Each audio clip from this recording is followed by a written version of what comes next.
আয়াত 89।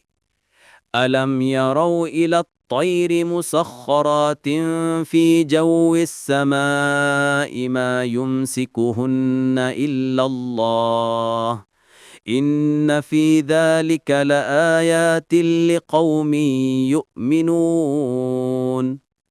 অনুবাদ: তারা কি লক্ষ্য করে না আকাশের শূন্য গর্ভে নিয়ন্ত্রণাধীন বিহঙ্গের প্রতি? আল্লাহ ছাড়া অন্য কেউই সেগুলোকে ধরে রাখেন না।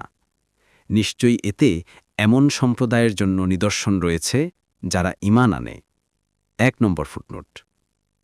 এ আয়াতে আল্লাহ তাআলা তার বান্দাদেরকে একটু আকাশের দিকে তাকিয়ে দেখার প্রতি আহ্বান জানাচ্ছেন, যেখানে পাখি আসমান ও জমিনের মাঝখানে ভাসমান হয়ে থাকে। কিভাবে তিনি সেটাকে দুডানা মিলে শূন্যে ভেসে বেড়াতে দিয়েছেন। এগুলিকে তো আল্লাহই কেবল তার কুদরতে ধারণ করে রাখেন। তিনি তো তাদেরকে ডানা মেলে ও বন্ধ করা শিখিয়েছেন। তারা সেভাবেই ডানা মেলে ও বন্ধ করে যেমন কোনো সাঁতারও পানিতে সাঁতার কাটার সময় করে।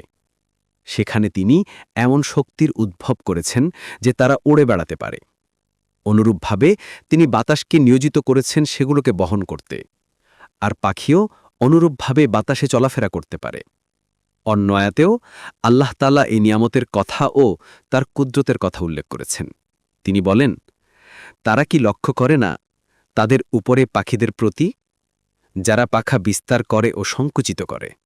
দয়াময় আল্লাহই তাদেরকে স্থির রাখেন। নিশ্চয়ই তিনি সবকিছুর সম্যক দ্রষ্টা। সূরা আল মুলক ১৯ নম্বর আয়াত। এ সব কিছুতেই অবশ্যই অনেক নিদর্শন রয়েছে।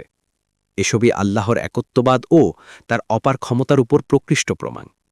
কিন্তু তারাই শুধু তা দেখতে পায় ও বুঝতে পারে যারা আল্লাহর উপর এবং তার রসুলদের মাধ্যমে প্রেরিত শরিয়াতের উপর ঈমান আনে। যারা তার এ সমস্ত নিদর্শন বুঝতে পারে তারা শ্রদ্ধায় অবনত মস্তকে, যিনি তাদেরকে এই নিয়ামত দান করেছেন, সে আল্লাহর প্রতি কৃতজ্ঞতা প্রকাশ করে।